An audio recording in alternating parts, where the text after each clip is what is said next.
Okay, and the fourth and last video in this extremely amateurish series. So, this is where I talk about the my proposed solution to making sure that the third trilogy doesn't feel tacked on, because, like I've said many times before, First Six is a complete story, and so it's going to be very, very difficult no matter what story we go with, whether it's inspired by the New Jedi Order series or something else. It's going to be very difficult for it to not feel tacked on. So my solution to that would be, don't make a sequel trilogy as a third part of a trilogy of trilogies, but rather make a first part of a new hexalogy, of a new series of 6 movies. Um, so that you could have the first hexalogy, 1 through 6, over here being its own thing with its own through line, and then over here you have a new story, new through line, which can stand on its own, be its own thing, and be cool and big and epic. And of course, in the first episode at least, we'd have our regular heroes. It wouldn't be totally disconnected from 1 through 6. Because you have, if it takes place within, say, 50 years of Return of the Jedi, in a time period where it's reasonable to expect our heroes to still be alive, they're going to be involved. I mean, they're too important, not only to the audience, but also to the galaxy. I mean, they saved the galaxy, and they're the ultimate VIPs. So it wouldn't be reasonable for them not to be involved in whatever conflict is going on. But it would, the hexology itself would not be their story. There would be a handing off of the baton, and the main storyline, the main through line, would be that of new characters. We'd be following new characters, which could be the children of our heroes, as well as brand new characters. And with 6 movies to work with, the writers could really go to town on developing a really cool really cool plot lines, subplot lines, characters, character development, and all that stuff, while not, not having it feel like just an appendix to 1 through 6. So that would be my proposed solution to the issue of the weirdness of having a third trilogy after a complete story.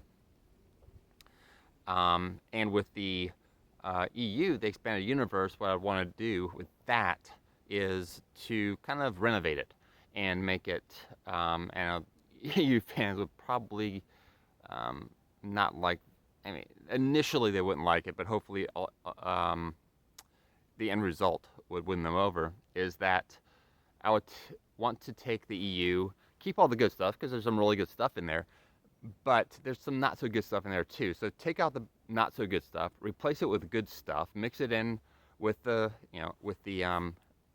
good stuff that's already there, and make it stronger than it's ever been, and connect it up, and of course make that connect up with the new movies, and make kind of the ultimate highest quality Star Wars experience. And yeah, so that leads to the question of what would I do if I were putting LucasArts? Yeah, is that all I wanted to say about that? Maybe.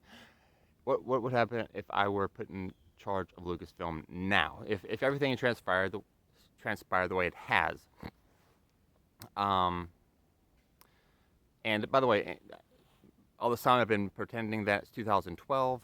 And remember, 2012, Star Wars was still huge. There was still an immense amount of passion for it from a lot of fans. You could pretty much slap Star Wars on any product and it would sell, right? That sort of thing. So proposing 6 movies at the same time, I don't think would have been a big deal. I think people would have been excited about it. I think it would have worked. The goodwill and the passion was still very much there in full force. And so yeah, but what would I do now? If if I were in charge of Lucasfilm without the evil mouse house in charge, if say, Elon Musk bought Lucasfilm, which he could probably do at a fire sale price at this point. But if he bought it and then put me in charge of it, what would I do? Basically, I'd want to do the same thing. I'd want to have a new hexology. Um, but there's a couple issues, of course, that would have to be resolved. The one being that not all the players are available. I mean, Harrison Ford would be unlikely to be willing to come back to play Harrison Ford, Han Solo, and even if he did, he's old now. I mean, there's certain things he just simply wouldn't be able to do if we wanted him to. Even though he's kept in good shape, but still. And of course, Carrie Fisher is no longer with us. May she rest in peace. So how do you overcome that? You can't recast the character. That's not an option. You can't have, and I would not consider a digital replacement to be an option. That just feels off. It feels wrong and creepy and just, it's just not right to me. So would you write her out and just basically have people talk about her and memorialize her? You'd have to mention her somehow and have her memory in there somehow. But even that would kind of suck.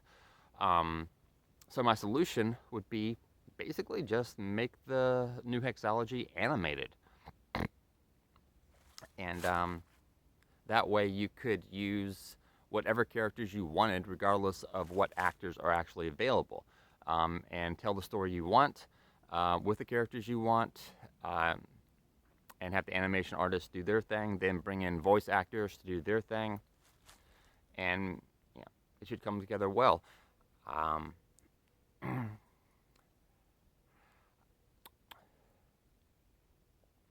And there was something else right on the excuse me.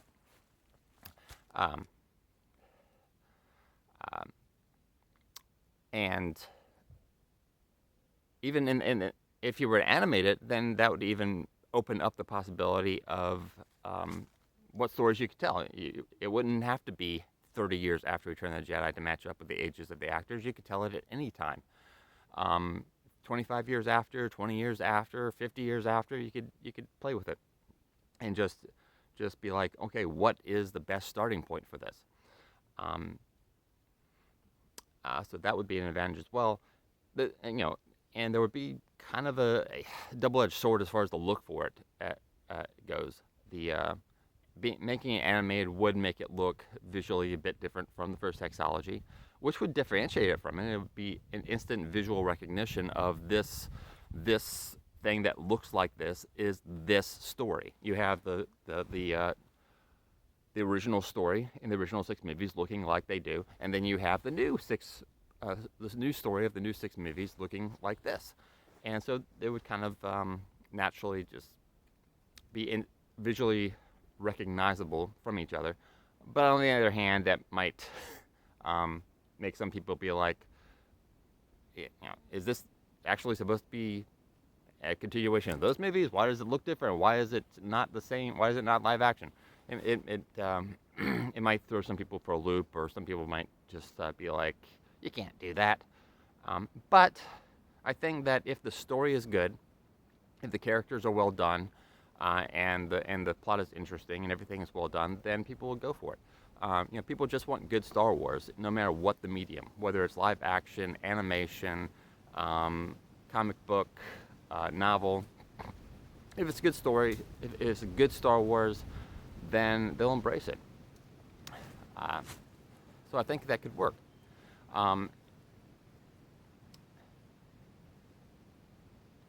And then with Lucasfilm itself, this is kind of apart from Star Wars, but if I were in charge of Lucasfilm, I'd want to make it actually more than the Star Wars company. I'd want to start making standalone original films that are really good, PG-13 family movies. Kind of like, I'm thinking like Gremlins, Critters, Krull, The 99 Mummy, The Incredibles. Really fun, good, entertainment, just pure entertainment that the whole family can enjoy. kind of like what, you know, Pixar was in the 90s and 2000s, where, you know, every Pixar film was an event because it was just good stuff and everyone liked it. So I'd want Lucasfilm to be producing basically the live action version of that sort of stuff. Um, in addition to the new Star Wars stuff. Um, and then also the second, um, then there would be the task of winning the fans back, the Star Wars fans back, because a lot of Star Wars fans have checked out. They've been burned, they've been insulted, disenfranchised, they've checked out of it. And I understand that. I did too. And so we'd have to have the task of winning them back, to give them a reason to dare to hope again. And I think that could be done. You'd have to be very, very open with them, very honest, and social media and the internet could be very helpful. There's a great geek community online that could be utilized for that. And again, once they see the good results, like I said, they just want good stuff. And there's a cat here who wants to throw this camera off. But that's okay, because I pretty much said what, hey, say hello to the camera, boy. Yeah.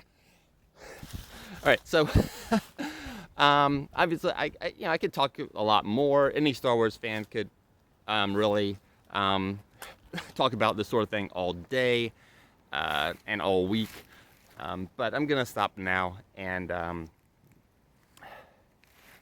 leave it here for now. And so, thanks for listening. Hope you found it interesting, amusing, or at least not completely annoying and stupid and a waste of your time.